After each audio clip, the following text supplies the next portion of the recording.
Efficient, determined, kind.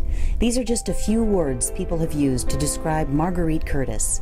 This woman from a small town in Georgia met Dan Curtis in her early 20s and married him in 1959. She was brave. She was tiny. She was 100 pounds soaking wet, and she had no problems going into very, very poor areas, calling on people, getting that money. So that was something she was always trying to do, was to help people who need help. Dan Curtis shares the story of their life together and, like brushstrokes, begins to paint a picture of this remarkable woman. She loved gardening and traveling and raising her 2 sons. She lived to see 4 of her 8 grandchildren born. And she had another passion, the home association in Tampa and the residents who lived there. Dan's great-aunt was among the residents at the home in the 1940s and 50s until her passing. His mother served as president of the board of managers. Marguerite continued the family tradition and served as board president, giving not only her service, but also her money by helping provide for a patio area on the grounds. Before her passing, Marguerite gave specific instructions as to how she wanted to continue helping the home. She wanted to leave the money to the home and to have that money used strictly for social entertaining events. Because Jacqueline Hurt, the current board president for the Home Association, says she's grateful for the support they've received from the endowment fund at the Community Foundation of Tampa Bay. It's now more important than ever because of the drastic cuts in Medicare and Medicaid funding that residents who certainly are of meager means have the same opportunities and quality of life that other geriatric and certainly patients have. Resident Gloria Thompson agrees and says she really enjoys the activities, events, and crafts. The activities, we say, it's good to keep your mind and your body active, especially when you get to be our ages. It was important to Marguerite to know that her gift would be available to these and future residents for a very long time. And so the foundation was the perfect vehicle to do that, where you can put the money in there, state what charity you want that money used for, or how you want to use it, and how it's used and handled over the years. Dan Curtis is now remarried with 16 grandchildren, 8 of which are from his 2 sons, Bill and Robert.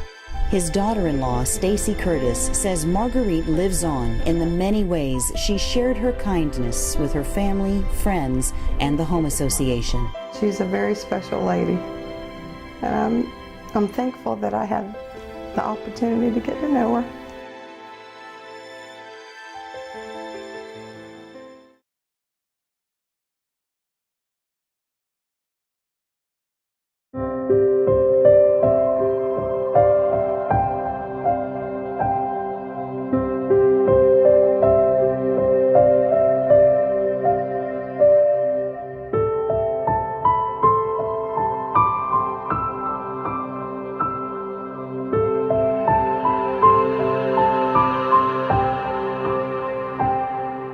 We were great friends, the greatest I could possibly ever wish to have. Fred Wiswall remembers his cousin fondly. Roommates for 20 years, they shared their lives, hopes, and dreams, and relied upon each other. When Ken Rivers was diagnosed with cancer 2 years ago, Fred's life changed abruptly. Well, on my birthday last year, which was March the 1st, I remember it so well, he didn't make it. And what they did from here was just, words could not explain. They are the caring staff at LifePath Hospice in Sun City Center, who nursed Ken through the final stages of his cancer and helped Fred accept and cope with the loss of his best friend. This place did a phenomenal job of taking care of Ken. He had the utmost of regards for this place. He would repeat exactly what I said if he was alive and could talk. Their wanting to do things for others went way back, and Mrs. Mathias donated her time early on to the Red Cross, to the Girl Scouts of America, and also to Meals on Wheels. Donna Almond, an estate facilitator in Sun City Center, remembers how important it was to Charles and Iona Matthias to be able to give to others, including Life Path Hospice. She was able to see how they cared for him and made his end stages very comfortable, and that was important to her.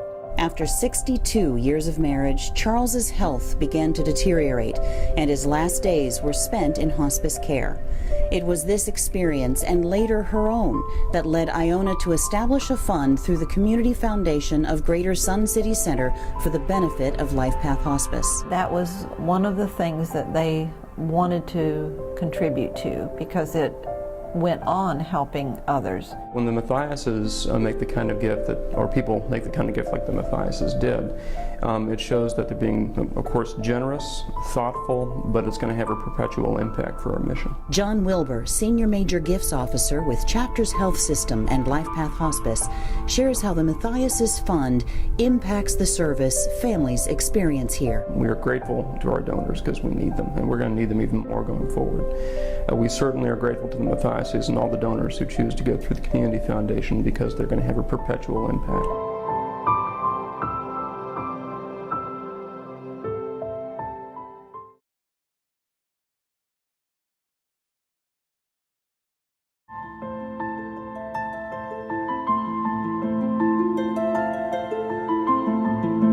And it was a joy to know him. He was a warm soul. Pastor John Debevoise speaks with tender affection as he recalls his 30-year friendship with Ted Fife. People still talk about Ted's character as a teenager, and the way his good character, his encouragement of others, his friendship was a real blessing in the life of this larger community. The oldest son of Jim and Carol Fife, Ted grew up in Tampa with his younger brother Don. Pastor John recalls that Ted inherited a passion for learning from his mother, Carol, a well-loved English teacher. And many people, many who have been participants in the Community Foundation and its work, may well have known Carol or may have learned English from her.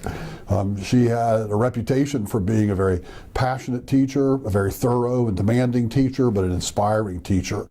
In the 1960s, while stationed on an aircraft carrier, Ted witnessed a horrible accident involving 2 aircraft. Ted was traumatized.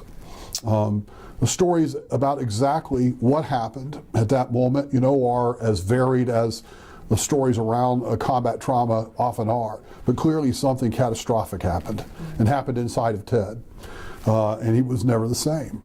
Ted was later hospitalized and eventually left the Navy with a disability. The once outgoing young man was gone, replaced by a loner, living at home, quietly struggling. One of the parts of the trauma of his illness that he carried with him even to his death was an eating disorder, and it certainly impacted his physical appearance profoundly. Ted was often seen sitting on one of the benches outside the Palmacia Presbyterian offices.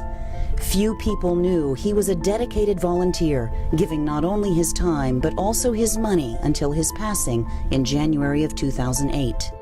The surprise, the joy, was in what easily could have been a service where I thought it might have been me and his family and the organist. There were hundreds there. Oh yeah, it was just very moving.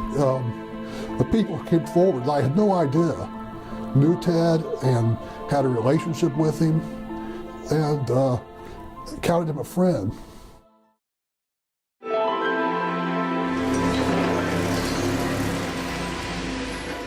Another surprise was in store for Pastor John. Ted left bequests to Palmacia Presbyterian Church and other organizations, including Feeding America Tampa Bay. Perhaps because of his illness, Ted wanted to help feed people who were having a difficult time feeding themselves.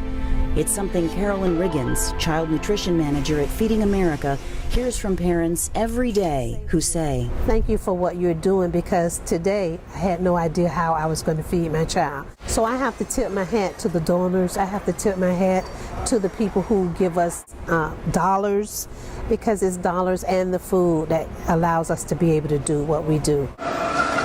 Feeding America Tampa Bay is a food bank collecting and distributing food throughout 10 counties and feeding over 450,000 people every year through over 600 charities.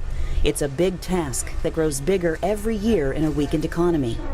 Executive Director Pat Rogers is grateful for the endowment Ted Fife established for them at the Community Foundation of Tampa Bay. You know, we are just so thankful, so appreciative that people are supporting what we're doing. You know, everybody's here because they love what they're doing. And the fact that people are looking after us and to make sure we can have the trucks or what we need to go get the food really makes us feel warm that those kind of people in the community are helping out. People like Ted Fife, who showed compassion and kindness throughout his life and after his death.